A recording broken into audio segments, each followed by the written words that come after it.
Bonjour, nous sommes en 2015 dans le site de l'Institut Docteur Angélique dans une série de vidéos consacrées au code de droit canonique sur le mariage. Il s'agit des lois instituées par l'Église catholique pour protéger le mariage sacramentel. Elles sont donc au service de la vie spirituelle des chrétiens. Je voudrais voir dans cette vidéo les canons 1065 à 1072. Il vise à préciser quelques précautions préliminaires qui doivent être prises avant que le sacrement de mariage soit célébré. Nous avions vu dans la précédente vidéo que l'être humain, c'est une intériorité qui est cachée aux autres êtres humains, mais qui est visible de Dieu. C'est ce qu'on appelle le fort interne. C'est le domaine de sa vie spirituelle et d'une partie de sa vie sensible. Une partie seulement parce que la vie sensible, elle rayonne en partie sur le visage. Et d'autre part, l'être humain, c'est un comportement extérieur visible qui s'établit dans le monde politique face au prochain. C'est ce qu'on appelle le fort externe. Le fort externe, ce sont donc nos actions visibles et une partie de notre fort intermédiaire, donc cette vie sensible dont je parlais, qui manifeste parfois ou, au contraire, cache notre fort interne. Ce qui est essentiel, ce qui fonde le mariage, c'est le consentement des époux qui vient du fort interne, qui vient de leur intention profonde. Un choix réciproque, un choix spirituel fondé sur leur intelligence et prononcé par leur volonté. Mais ce choix, évidemment, il devra être manifesté extérieurement. Eh bien, sur ces deux points, le droit canonique va donner quelques directives, aussi bien sur le fort interne, donc les conditions intérieures qui doivent accompagner ce choix, que surtout, c'est son domaine, le fort externe. Eh bien, dans cette série de canons, nous allons voir d'abord quelques conditions demandées à l'Église pour vérifier que le fort interne correspond bien à son intention. C'est, je dirais, l'existence d'une vie chrétienne vivante. Et puis, en second lieu, nous allons voir les conditions qui sont extérieures. Parce que le consentement ne peut pas être donné par n'importe qui, par exemple par quelqu'un qui est déjà marié, eh bien, l'Église va demander qu'il y ait une enquête canonique lorsque des jeunes ou des moins jeunes se présentent pour se marier. Cette enquête va consister à vérifier que les conditions, je dirais, à la fois intérieures et extérieures, sont présentes. D'autre part, si certaines conditions ne peuvent pas être vérifiées ou si elles ne sont pas présentes, eh bien, à ne pas accepter le mariage sacramentel. Alors d'abord, donc, le canon 1065, qui vise, je dirais, le fort interne. Il faut être lucide là-dessus, donc l'existence d'une vie chrétienne active. Ce canon se formule comme cela. Alinéa 1, les catholiques qui n'ont pas encore reçu le sacrement de confirmation le recevront avant d'être admis au mariage, si c'est possible, sans grave inconvénient. Alinéa 2, pour que le sacrement de mariage soit reçu avec fruit, il est vivement recommandé aux époux de s'approcher des sacrements de la pénitence et de la très sainte Eucharistie. L'Église parle ici de 3 sacrements. Donc, le droit canon parle de quelque chose qui est vérifiable au fort externe, une pratique religieuse, qui est vérifiable aussi par des dossiers rédigés, le sacrement de confirmation et bien sûr, ce qu'il précède, le sacrement de baptême. Avant de voir exactement ce qui est demandé, quelle est l'intention profonde de l'Église? Eh bien, c'est que quelqu'un s'approche pour demander le sacrement de mariage avec son conjoint, son futur conjoint, en ayant une vie chrétienne. Le sacrement de mariage n'est pas simplement une tradition avec, je dirais, une belle cérémonie, qui certes est romantique, qui peut plaire pour solenniser un engagement humain. Il y a une dimension chrétienne. C'est un sacrement. Et en particulier, ce qu'on voyait dans la précédente leçon, l'engagement à la fidélité pour le meilleur et pour le pire. Quelque chose qui est de l'ordre de la signification du comportement de Dieu avec nous, qui s'engage avec nous pour le meilleur et pour le pire, qui ne nous abandonne jamais, même lorsque nous l'avons trahi. Eh bien, évidemment, c'est une dimension qui dépasse le simple engagement humain, qui s'engage pour le meilleur, pour le moins bon, mais le pire, donc la trahison de l'autre, certainement pas. Et voilà pourquoi, comme fondement, il faut une pratique chrétienne. Il faut que la personne, je dirais, soit confirmée dans une foi d'adulte, qu'elle ait compris cette dimension. Le christianisme n'est absolument pas seulement un humanisme. Certes, l'humanisme appelle à la fidélité dans le mariage, mais il y a certaines choses qui le dépassent complètement. Le christianisme, c'est une vocation particulière à la sainteté. Alors, le sacrement de confirmation, c'est le fait d'être adulte dans sa foi. Le sacrement de pénitence, c'est le fait d'être actuellement en réconciliation, en vie avec Dieu, dans une vie de prière active. Ça veut dire que si on a conscience d'un péché mortel, il faut en avoir demandé pardon à Dieu. Le sacrement de l'Eucharistie, qui est la présence même de Dieu dans l'âme, normalement, il indique une vie de prière active. L'Eucharistie, en principe, elle est reçue et après, on continue de vivre de cette présence réelle de Dieu en le fréquentant par l'oraison. Donc ce qui est visé, c'est quelque chose qui touche le fort interne. Mais comme l'Église ne peut pas vérifier directement ce fort interne, alors elle parle de ces trois sacrements. Alors d'abord, le sacrement de la confirmation. Le texte est fort. Le droit canon dit « Les catholiques qui n'ont pas encore reçu le sacrement de confirmation le recevront avant d'être admis au mariage, si c'est possible, sans grave inconvénient. » Est-ce que ça veut dire qu'on ne peut pas se marier si on n'a pas reçu le sacrement de confirmation? Non, ça ne va pas jusque-là. Fort heureusement. Lorsque le Code de droit canonique, en 1983, fut retravaillé, il y eut certains canonistes qui demandèrent que le sacrement de confirmation soit absolument obligatoire. Il leur fut répondu ceci. La confirmation n'est pas une condition absolue pour contracter le mariage. C'est un commentaire neuf en 1977, numéro 140-141. Comme on l'a vu précédemment, ce qui est absolument nécessaire, c'est l'échange conscient des consentements. Donc en fait, puisqu'il y a un engagement à quelque chose qui dépasse le simple mariage naturel, il faut une foi adulte. Le sacrement, il le signifie, il le réalise. Mais la grâce de cette foi adulte, de cette conscience de ce que c'est que le mariage, peut exister sans qu'il y ait réception du sacrement. C'est quelque chose qui touche l'intelligence adulte du croyant. Voilà pourquoi la matérialité du sacrement de confirmation n'est pas exigée sous peine de non-validité du mariage, mais ce qui est demandé, c'est une foi adulte, donc ce qui correspond, je dirais, la réalité cachée sous ce sacrement. On verra dans le canon suivant, à propos, je dirais, de l'enquête canonique, de la préparation au mariage, à quel point le prêtre doit vérifier que les deux qui s'engagent sont adultes par rapport à la compréhension de ce que c'est que le sacrement de mariage, au point que, si certaines conditions n'étaient pas lucides, les 5 grandes conditions que je citais dans une vidéo précédente, eh bien, à la rigueur, il pourrait y avoir parfois refus de célébrer le sacrement avant qu'il n'y ait pas une plus grande lucidité qui ait été acquise. Si l'une des conditions était refusée explicitement par l'un des deux, par exemple l'unicité, l'un qui dirait au prêtre « Non, moi j'aurais des maîtresses », eh bien, dans ce cas-là, il pourrait y avoir véritablement refus de célébrer le sacrement. Donc, l'Église doit vérifier certaines choses.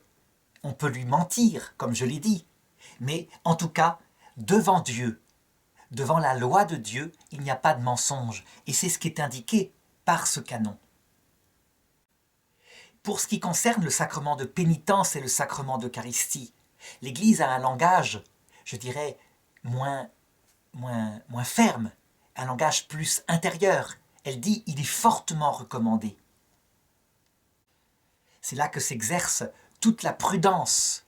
Je dirais une prudence qui, d'ailleurs, en 2014, avec le synode sur la famille, est de plus en plus discutée. Parce que toutes ces personnes qui viennent demander le sacrement de mariage, mais dont l'intention est simplement culturelle, donc qui n'ont pas cette vie chrétienne active, que faire quand on voit la multiplication des divorces et donc des acceptations de non-validité du mariage? Est-ce que ça voudrait dire qu'il faudrait réfléchir quand des jeunes se présentent avec une vie chrétienne non active et donc trouver quelque chose qui ne soit pas de l'ordre du sacrement de mariage? On voit la difficulté. En fait, c'est quelque chose d'insoluble, à cause justement de cette souplesse de l'être humain, de cette croissance dans la vie chrétienne. On ne peut pas demander à des jeunes d'avoir une parfaite compréhension, une parfaite maturité. Elle vient souvent au cours de la vie. Et c'est là où la pastorale, donc la souplesse, la miséricorde, je dirais l'acceptation du progrès, est nécessaire. C'est ce que tout pasteur de terrain applique sans cesse. Et justement, dans les canons suivants, canons 1066, 67, 68, 69, 70, eh bien, les choses vont pouvoir être un peu objectivées. Puisque le mariage concerne d'abord le fort interne, donc qui échappe à tout homme, sauf à Dieu, mais qu'il peut être manifesté au fort externe, eh bien l'Église a un certain pouvoir pour vérifier autant que possible, je dirais, la correspondance du fort externe avec son intention profonde. C'est ce qu'on appelle l'enquête canonique qui va précéder le mariage, donc qui va accompagner la préparation au mariage. Et donc le canon 1066 dit « Avant qu'un mariage ne soit célébré, il faut que soit établi que rien ne s'oppose à la validité et à la licéité de sa célébration. » Alors d'abord, quelle différence y a-t-il entre un mariage valide et un mariage licite? On pourrait dire que la validité, ça touche le cœur même du mariage. Un mariage non valide, c'est un mariage dont l'essence même n'est pas présente. Donc, on peut dire quelque chose qui va toucher le consentement éclairé des époux. Et comme ce consentement, évidemment, est protégé par une manifestation externe, il peut y avoir une non-validité parce que la manifestation du consentement n'a pas été faite selon les formes. Un mariage non licite, c'est un mariage dont le consentement peut être parfaitement lucide, choisi, mais entre personnes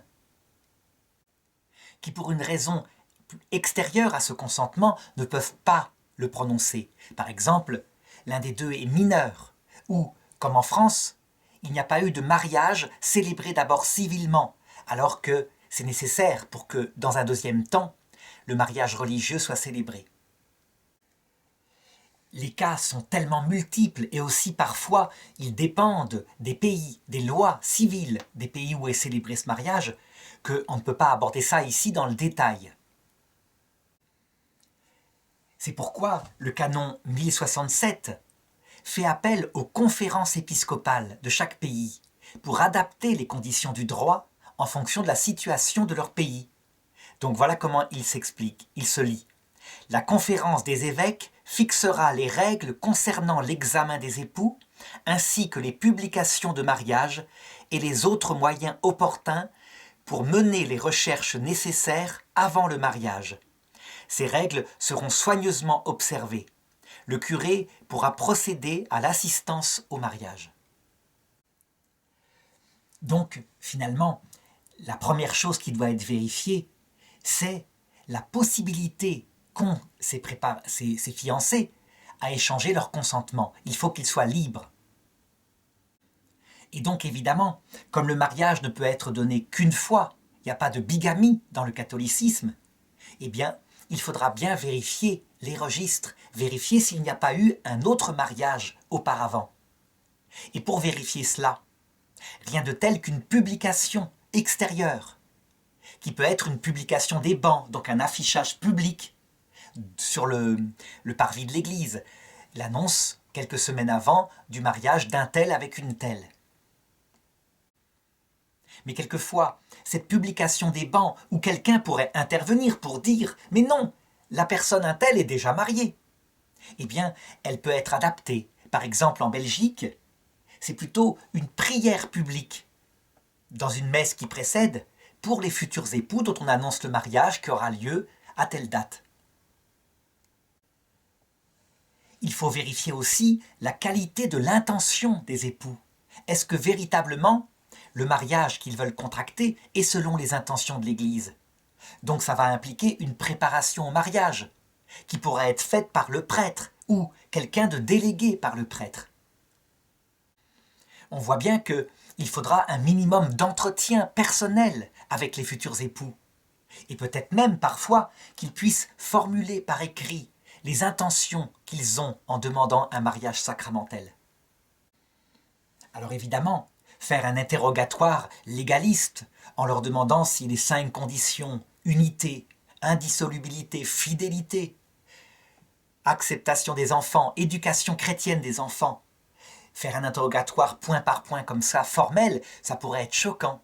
Donc parfois, c'est plutôt informel, avec, je dirais, une sorte de formation personnelle qui est donnée, qui rend conscient les futurs époux de ce à quoi ils s'engagent. On devine la multiplicité des cas qui peuvent se présenter. Donc il faut raconter quelques histoires concrètes pour bien se rendre compte. Actuellement, ce qui se multiplie, ce sont des cas de personnes qui arrivent pour un mariage religieux, ayant déjà été mariées civilement. Cette précédente union n'ayant jamais été célébrée à l'église.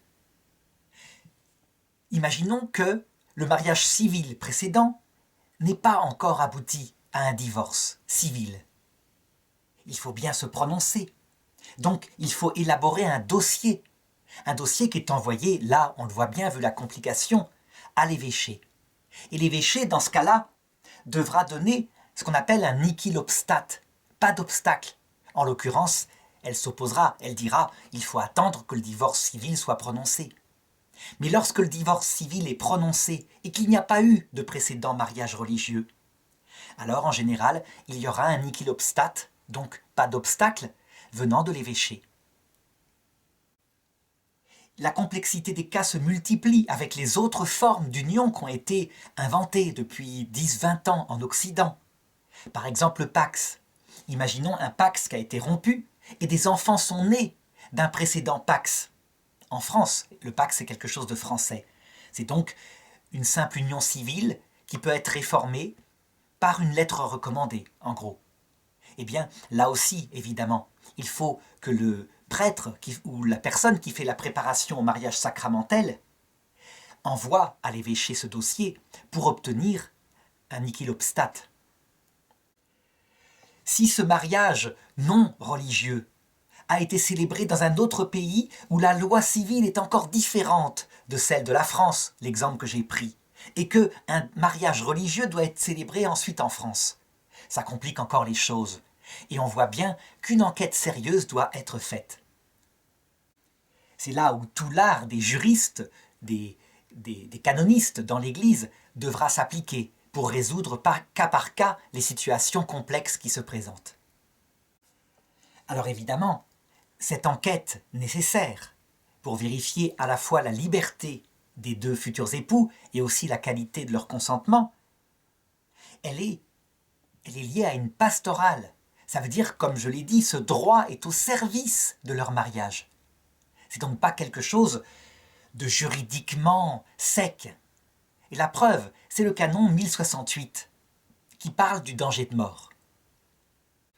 Il se formule ainsi: en cas de danger de mort, si d'autres preuves ne peuvent être obtenues, et à moins d'indices contraires, la déclaration des contractants, faite sous la foi du serment, s'il a lieu, qu'ils sont baptisés et qu'ils ne sont tenus par aucun empêchement, suffit. Quand on parle d'un cas de danger de mort, on parle de quelque chose d'assez urgent, qui ne permet pas de finaliser l'enquête canonique. Ça peut aussi bien concerner un bateau qui est en train de couler, que par exemple une guerre qui se déclare, et l'un des deux qui part, qui est mobilisé, qui part le lendemain. Et là, il y a urgence. Dans ce cas-là, celui qui assiste les futurs époux, le prêtre, très souvent le diacre, eh bien, il leur fera prêter serment qu'ils ne sont pas engagés, qu'ils n'ont pas d'obligation morale vis-à-vis de quelqu'un d'autre, qu'il n'y a pas une de ces complications que j'indiquais juste avant.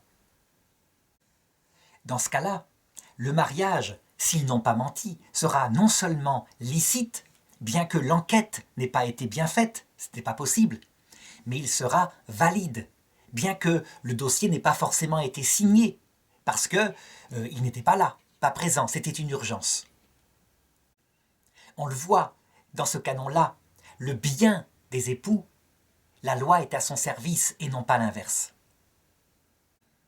Évidemment, si par la suite le danger de mort s'achève, que ça se passe bien finalement, et que l'enquête manifeste qu'il y a eu chez l'un ou l'autre un mensonge, alors il n'y a pas eu mariage. Le mariage sera déclaré n'ayant jamais eu lieu.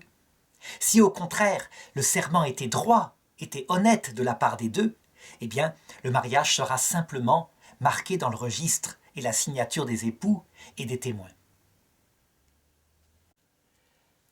Lorsqu'il n'y a pas de danger de mort, le sérieux de l'enquête est quelque chose d'important. On ne peut pas se moquer de quelque chose d'aussi sacré que le sacrement de mariage. C'est pourquoi le canon 1069 insiste en disant « Tous les fidèles sont tenus par l'obligation de révéler au curé ou à l'ordinaire du lieu, avant la célébration du mariage, les empêchements qu'ils connaîtraient. » Alors de quels empêchements est-il parlé ici ? Je sais bien que les fidèles ne sont pas tenus de connaître le droit canon, mais ils peuvent avoir du bon sens.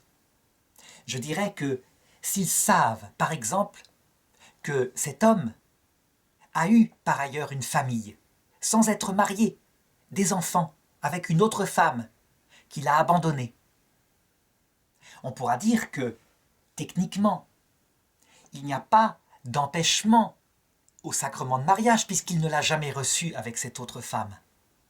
Mais, moralement, puisque le mariage se fait au fort interne devant Dieu, il y a quelque chose de grave, quelque chose qui doit être signalé au curé. Parce que cet homme, évidemment, il a une obligation morale par rapport à la famille qu'il s'est créée avant et qu'il abandonnerait maintenant. Un cas comme ça, on le voit bien, dépassera très vite le curé, qui fera appel à l'évêché, qui établira un dossier, et l'évêché se prononcera avec les canonistes. On pourrait multiplier ici les exemples, tellement il peut en venir. Je pense par exemple au cas de quelqu'un qui aurait assassiné sa précédente épouse, qui sortirait de prison et qui prétendrait se marier maintenant. Pareil, techniquement, au point de vue du droit strict, le mariage peut être célébré sacramentellement, il est libre. Mais on voit bien que, parce que le mariage n'est pas qu'un droit extérieur et qu'il touche l'engagement devant Dieu, il y a quelque chose qui doit être absolument dévoilé par ceux qui en ont connaissance. Il est évident que si cet homme a caché à sa future femme ce qu'il a fait jadis, il y a là une circonstance qui doit être considérée. Si au contraire elle est parfaitement consciente, elle sait son passé, c'est tout à fait différent. Mais on le voit, encore une fois, c'est quelque chose de prudentiel. Alors je prends des exemples ici qui sont graves, mais à la rigueur, on peut voir des choses qui sont moins graves. Il peut arriver, par exemple, qu'une personne ait la conviction que l'un des deux qui va s'engager n'est absolument pas libre, que son consentement est entaché, soit parce qu'il est immature, soit parce qu'il est menacé, et que s'il ne se marie pas, il y aura des représailles. Il doit absolument en informer la personne qui prépare le mariage. Selon les cas, il y aura des réactions différentes. Lorsque c'est un jeune qui est pris par une passion, un amour absolument brûlant et qui veut se marier sans avoir pris le temps des fiançailles, on sait très bien la difficulté de ralentir, de faire reculer la date, c'est parfois impossible. Eh bien, en l'occurrence, peut-être qu'une décision sera prise du style, en marge de la décision de mariage, sont indiqués l'avis des personnes qui estimaient que cette jeune fille ou ce jeune homme n'était pas encore parfaitement mûr par rapport à son engagement. En cas de réussite du mariage, ça n'aura aucune incidence. Mais en cas d'échec, ça pourra éclairer, en cas de demande, le juge ecclésiastique sur la validité du mariage qui a été célébré.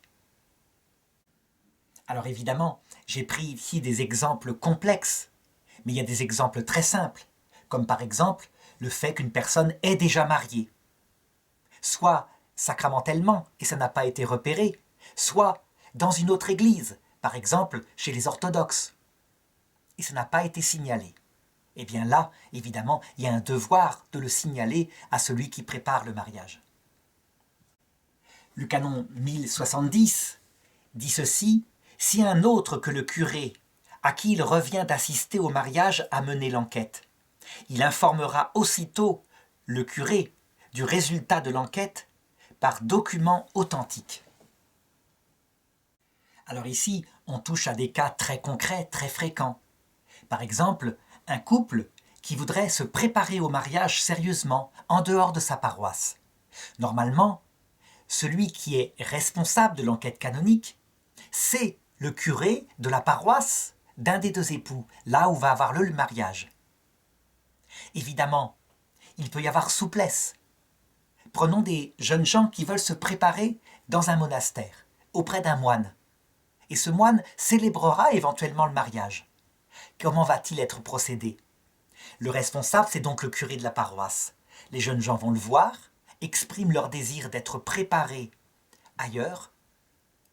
Dans ce cas-là, le curé demandera éventuellement la permission à l'évêché et se fera communiquer par celui qui célèbre la messe, qui fait la préparation au mariage, se fera communiquer le dossier d'enquête afin de remplir le registre paroissial où sera indiqué le mariage.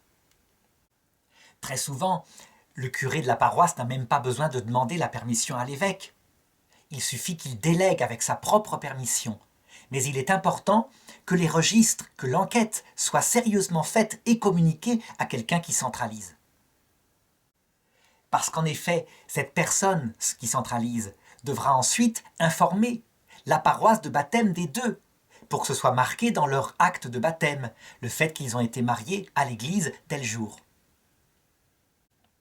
Ces registres sont nécessaires puisque le mariage ne peut être célébré qu'une seule fois. Alors je voudrais aborder maintenant le canon 1071, qui reprend un certain nombre de cas concrets où il n'est pas possible à l'Église, je dirais, sauf autorisation venant de l'évêché.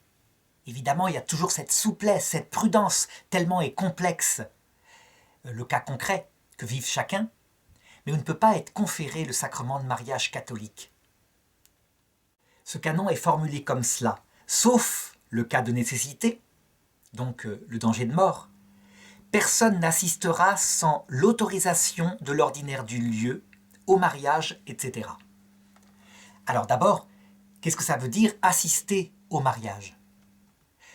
Les ministres du sacrement de mariage, ce sont donc les deux époux, puisqu'ils se donnent mutuellement leur consentement. Celui qui assiste au mariage, selon sa forme canonique, c'est le curé de la paroisse ou une personne qui l'a délégué, un autre prêtre, le diacre. Il l'assiste en lui donnant une forme liturgique, en invitant les époux à échanger leur consentement, en donnant la bénédiction. Eh bien, il y a des fois où il ne peut pas le faire, et ces cas sont cités ici. Premier cas, le mariage des vagis, c'est-à-dire des nomades. Le mariage des nomades, eh bien, le curé de la paroisse ne peut pas y assister, ne peut pas l'assister, ne peut pas le célébrer. La raison n'est évidemment pas que les nomades ne pourraient jamais se marier, c'est pas ça. C'est que les nomades ne peuvent pas, je dirais, être titulaires d'une vraie enquête sérieuse. Ils changent sans arrêt de lieu. Et donc, il faut, je dirais, un ordinaire, un responsable qui arrive à mener l'enquête de manière sérieuse en fonction de leurs différents lieux d'habitation, là où ils ont été baptisés, etc. Il est évident que pour les nomades et pour éviter par exemple une bigamie, il faudra que l'enquête soit faite auprès du curé qui s'occupe, par exemple, des tziganes catholiques, de l'évêque s'il y en a un. Alors, ça peut évidemment faire une enquête très longue. Est-ce que, si le prêtre passait outre ce canon et qu'il célébrait tout de même le mariage de nomades qui se sont installés, mettons, pendant 1 mois dans sa paroisse, est-ce que ce mariage serait valide? Oui, il serait valide si, évidemment, ils étaient libres, même si l'enquête n'a pas pu être finalisée. Mais il ne serait pas licite. Le curé doit donc passer par l'ordinaire du lieu, c'est-à-dire par l'évêché, pour que l'enquête soit réalisée sérieusement. Et alors, il y a toute une série d'autres alinéas dans ce canon 1071. Deuxième point, on ne peut pas célébrer un mariage qui ne peut être reconnu ou célébré selon la loi civile. Alors là, ça fait allusion à toutes les conditions du mariage civil dans les divers pays. L'Église catholique, en général, elle s'efforce d'harmoniser le sacrement de mariage avec ce qu'il se produit au plan du mariage civil. Elle pourrait procéder autrement. Mais en général, elle préfère une harmonie, tout simplement parce que le mariage, il a aussi quelque chose qu'il apporte à la société civile. La société civile est fondée sur la famille. Évidemment, lorsqu'il y a abus de la loi civile, par exemple, certaines circonstances où le mariage religieux serait strictement interdit, eh bien, l'Église, en l'occurrence, là, systématiquement, elle célébrerait en secret des mariages sacramentels, sans en parler à l'autorité civile qui abuse. Prenons le cas de la France. La France demande depuis la Révolution française qu'un mariage religieux ne soit pas célébré tant que le mariage civil n'a pas été célébré. Eh bien, les choses se faisant dans la paix, l'Église l'accepte. Imaginons maintenant qu'un curé célèbre un mariage religieux en passant outre cette disposition numéro 2 du canon 1071. Est-ce que le mariage serait valide? La réponse est oui, si le consentement des époux est libre. Mais il ne serait pas licite. Il serait parfaitement un mariage, mais il y aurait eu désobéissance de la part du prêtre. Et le prêtre encourrait certainement une sanction de la part de son ordinaire, de son évêque, mais aussi une sanction civile. Cette disposition de la loi française, elle est remise en cause depuis quelque temps, depuis que le mariage civil a été ouvert aux couples homosexuels. Et certains ont dit, allons jusqu'au bout, séparons le mariage religieux catholique du mariage civil complètement. L'Église ne préfère pas aller dans ce sens-là, pour la raison que j'ai indiquée. Le mariage fonde aussi la société civile, et autant que possible, elle essaye de garder une harmonie. Cependant, c'est une pastorale que je cite en 2015, elle pourrait évoluer. Si le mariage civil était encore changé au point à un moment donné de ne plus en être un. Je me rappelle par exemple d'une disposition que voulait prendre la présidence Sarkozy, qui voulait que l'adultère dans le mariage civil ne soit plus considéré comme une faute. Certains juristes avaient fait remarquer, mais dans ce cas-là, autant supprimer le mariage. Puisque le mariage civil porte un engagement à la fidélité, à l'assistance mutuelle, etc. Donc il y avait eu recul du président Sarkozy. Mais imaginons que les choses reviennent un jour et que tout soit résumé à un simple acte notarié, une sorte de pax. Alors certainement que la conférence des évêques de France changerait les choses en disant « Eh bien, maintenant, on peut arriver à un mariage religieux indépendamment des différentes formes de mariage, ou alors avec une obligatoire. Bref, c'est de la pastorale. » En Espagne, d'après ce qu'on m'a dit, les choses sont tout à fait différentes. Le mariage religieux est le mariage civil.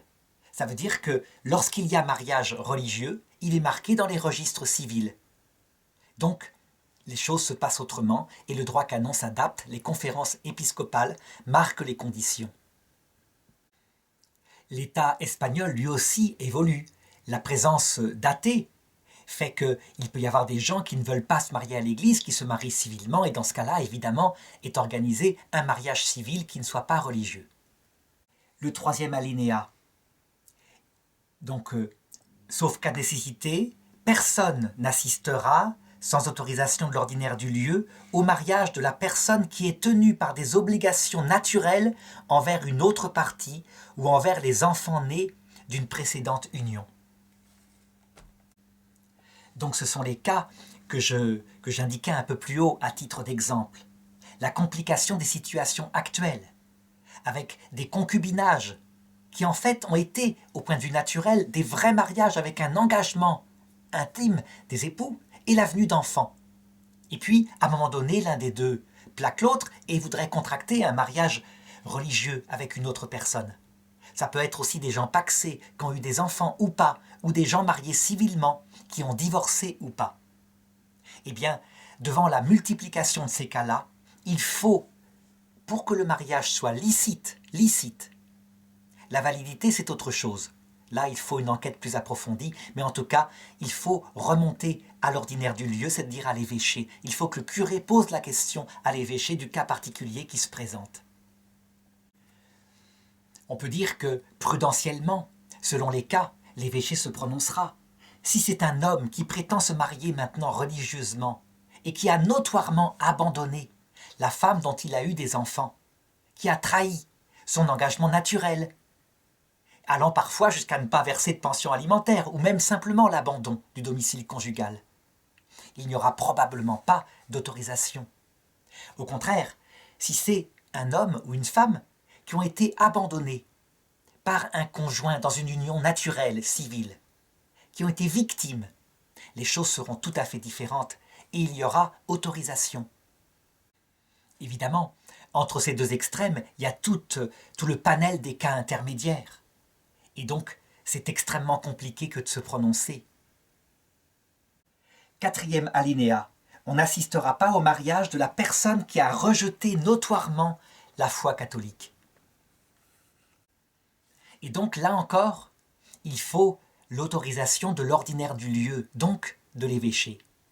On tombe dans quelque chose qui ressemble un petit peu à ce qui se passe lorsque un catholique veut se marier à l'église avec quelqu'un qui n'est pas catholique, quelqu'un qui par exemple est musulman, quelqu'un qui est athée, quelqu'un qui est franc-maçon. Ici, on parle de quelqu'un qui a été baptisé catholique et qui a rejeté notoirement la foi catholique.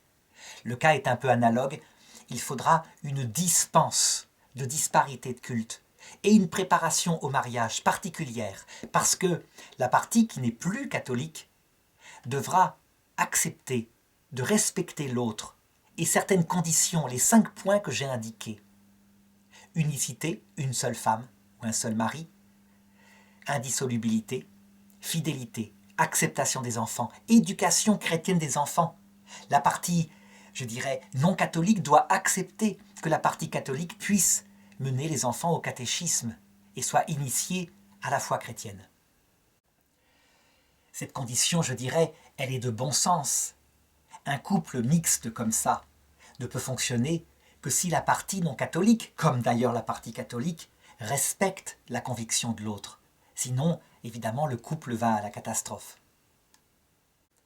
5e alinéa, on ne pourra assister au mariage de la personne qui est sous le coup d'une censure. Alors prenons un exemple. Quelqu'un a contracté un mariage religieux un peu avant. Ce mariage religieux a échoué. Il y a eu une demande auprès de l'officialité pour regarder si ce mariage précédent était valide ou non. Il a été déclaré non valide et la personne s'est retrouvée avec un vetitum, ça veut dire avec une interdiction de se remarier sans l'autorisation de l'ordinaire. Eh bien, il est évident que lorsque le prêtre, après son enquête canonique, se rend compte que le dossier du futur époux contient ce vetitum, il faut l'autorisation de l'évêché, de l'ordinaire du lieu. Il y aura donc une enquête pour savoir, par exemple, si la personne qui a eu le vititum a mûri, si elle est devenue capable de contracter un mariage. Parfois, l'incapacité est définitive. Mettons, elle est impuissante. C'est physique, c'est physiologique. Dans ce cas-là, le vetitum ne sera pas levé. Sauf si, circonstance particulière, l'épouse l'accepte telle qu'elle est. Elle sait qu'elle n'aura jamais d'enfant, jamais de relation physique, jamais de consommation de mariage. Là encore, la prudence va jouer. Si c'est un vetitum qui porte sur la qualité du consentement, la personne était profondément immature, elle a beaucoup mûri. Il pourra y avoir information de l'autre futur conjoint, et puis lever du vetitum. Voilà comment ça se passe. Mais il faut évidemment remonter à l'évêché. J'ai pris cet exemple d'un vetitum lié à une précédente déclaration en non-validité d'un mariage, mais il y a bien d'autres cas. Ça peut être une excommunication, suite, je ne sais pas, parce que les cas sont multiples,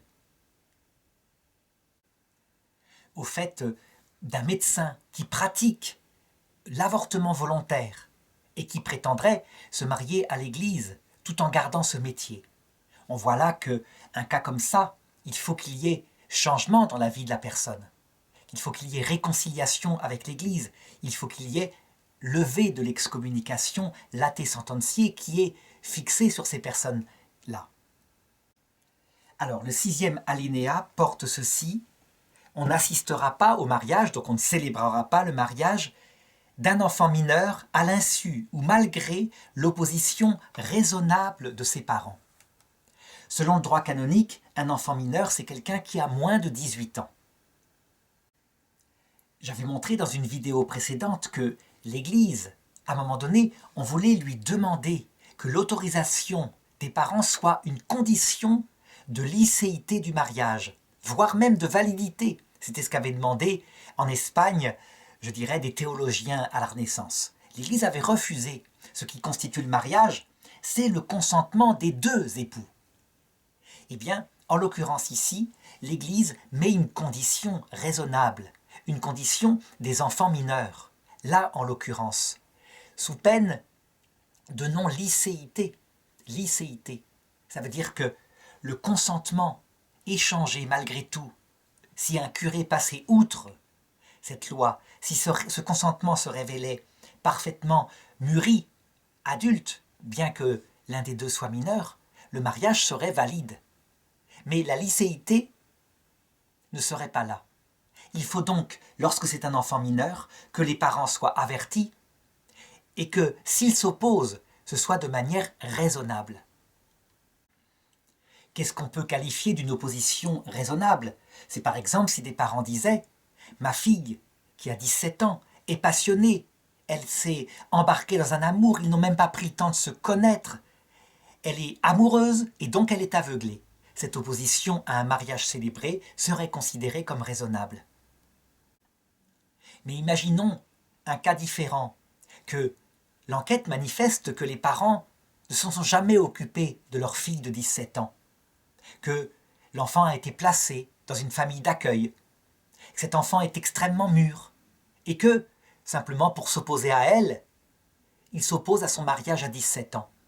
Dans ce cas-là, l'ordinaire du lieu pourrait demander de passer outre et d'autoriser le mariage de cette jeune fille, dont les parents, à la rigueur, n'ont pas de responsabilité raisonnable sur elle, sur son cheminement. Donc là encore, on le voit, c'est une prudence qui va s'exercer, une prudence, une intelligence, qui parfois peut être, non pas par l'évêque tout seul, mais par un conseil qui se réunit et qui prend une décision. L'essentiel est que, face à un cas comme ça, le curé, pour que le mariage soit licite, doit en référer à son ordinaire, donc à son évêque. 7e alinéa, on ne peut pas célébrer le mariage qui sera contracté par procureur, dont il s'agit au canon 1105. Le mariage qui est célébré par l'intermédiaire d'un procureur, c'est le mariage où l'un des deux époux n'est pas là, et où quelqu'un le représente. Donc l'Église demande que le curé en réfère là aussi à l'évêché, donc à l'ordinaire du lieu. Pour quelle raison? Mais c'est très simple. Parce que il y a quelque chose qui fait qu'on ne peut pas vérifier des visus devant témoins vivants du consentement d'un des deux, puisqu'il ne sera pas présent. L'évêché peut tout à fait autoriser la chose, mais le canon 1105 précise quelques conditions qui sont absolument nécessaires d'un point de vue administratif afin de protéger justement celui qui n'est pas présent. Il faut donc évidemment une autorisation écrite, signée de la part de celui qui va s'engager par un mandataire. Il y a toute une série de conditions très précises qui seront demandées pour que, en l'occurrence ici, le mariage soit valide. Pourquoi? Parce qu'on touche directement au consentement de celui qui est absent. S'il ne peut pas signer, par exemple parce qu'il ne sait pas écrire, il faudra au moins 2 témoins. Leur parole, je dirais, pourra être considérée. Alors je voudrais traiter maintenant du 7e point de ce canon 1071. Donc on ne pourra assister comme témoin privilégié, donc comme célébrant, au mariage qui sera contracté par procureur dont il s'agit au canon 1105. Il faudra donc faire une demande à l'évêché. Qu'est-ce que c'est qu'un mariage célébré par procureur? C'est tout simplement le mariage où l'un des deux ne peut pas être là et où il se fait représenter par quelqu'un qui, en son nom, va donner le consentement à l'autre. Évidemment, on voit là la gravité de la chose. On touche au consentement lui-même qui doit être exprimé publiquement. Et donc, les conditions que met l'Église vont être extrêmement strictes et toucher non pas simplement la licéité du mariage, mais la validité. La validité. Ça veut dire que s'il est prouvé un peu plus tard qu'il n'y a pas eu de mandat du tout, que la personne qui prétendument avait envoyé quelqu'un pour le représenter n'était pas au courant, le mariage n'est absolument pas valide, c'est évident. Et donc, pour éviter certains cas que l'Église a connus particulièrement au Moyen-Âge, à la Renaissance, donc le vol du consentement, ça veut dire quelqu'un qui envoie 2 témoins en disant que la fiancée ne peut pas se déplacer, mais qu'elle est d'accord pour le mariage, et elle n'est même pas au courant. Les 2 témoins jurent que c'est vrai, le mariage est célébré. Il y a quelque chose ici d'absolument injuste. Pour éviter cela, l'Église met donc des conditions très strictes qu'elle va donner au canon 1105. Ce sont des précautions évidentes. Le représentant, le procureur, celui qui va prononcer le consentement à sa place, doit être désigné par le futur époux ou la future épouse personnellement, évidemment. Il faut en plus que pour le dossier, il y ait un papier signé par la personne qui indique que c'est bien elle qui fait cela. Évidemment, les cas particuliers sont multiples. Il y a des fois où une personne ne peut pas signer, par exemple parce qu'elle est profondément blessée à l'hôpital, qu'elle ne peut pas se déplacer, pas signer quoi que ce soit, ou alors qu'elle ne sait pas du tout écrire. Alors, 2 témoins qui promettront sur l'honneur peuvent peut-être remplacer ça. On voit à quel point le droit canon s'adapte à toutes les situations qui ont été vécues au cours de l'histoire. Et puis alors, ce canon 1105 traite d'un cas auquel fallait penser que seule l'expérience bimillénaire de l'Église pouvait indiquer. Quand, par exemple, celui qui ne peut pas se déplacer à son mariage a été blessé gravement, qu'il est au bord de la mort, et qu'il se fait représenter parce qu'il ne peut même pas être approché. S'il vient à décéder, le mariage a été valide, véritablement. Mais s'il vient à devenir dément, c'est-à-dire qu'il devient fou, ça pose alors d'autres problèmes. S'il est devenu fou avant que le mandant, donc celui qui l'a envoyé, n'ait échangé pour lui le consentement, alors le mariage sera déclaré non valide. Mais s'il est devenu fou 8 jours après que le mariage ait été célébré par l'intermédiaire de cette personne qu'il a déléguée, alors le mariage est valide, comme n'importe quel mariage. La personne qui s'est engagée avec lui s'engage pour le meilleur et pour le pire par l'intermédiaire de ce procureur.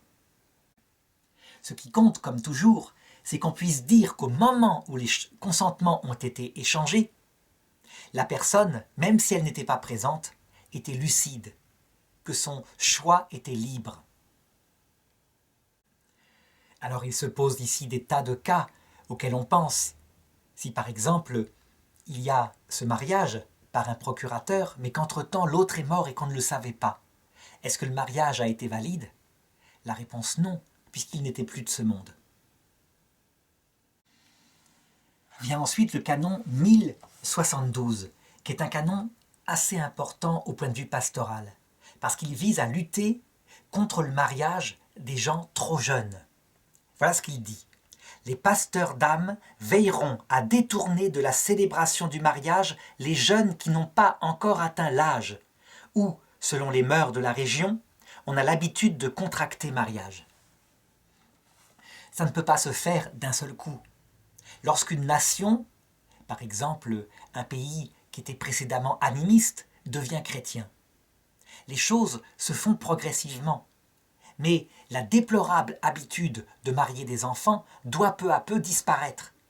Si on le fait trop brutalement, pastoralement, il y aura peut-être quelque chose qui choquera profondément des mœurs depuis longtemps présents chez les gens. Donc on le fera peu à peu, on dissuadera, on dira « Ta fille a 14 ans, tu es chrétien, attends, patiente, tu as le temps, attends ses 18 ans, qu'elle puisse s'engager elle-même comme une adulte. » Donc, ça fait partie du travail pastoral, cette dissuasion.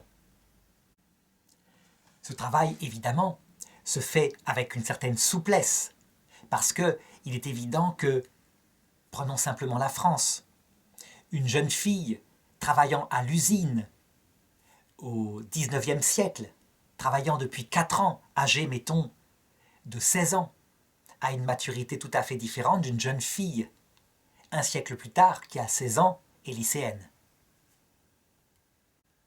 Il y a aussi les différences individuelles. Il peut y avoir certaines personnes, garçons ou filles, qui sont très mûrs à un âge où les autres sont encore enfants.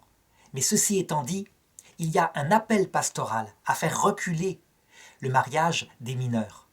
C'est d'ailleurs quelque chose de tellement bon sens que dans l'islam, où actuellement on voit réapparaître des mariages de personnes extrêmement jeunes, ce sont les salafistes, au prétexte que Mohammed aurait fait cela avec une très jeune fille.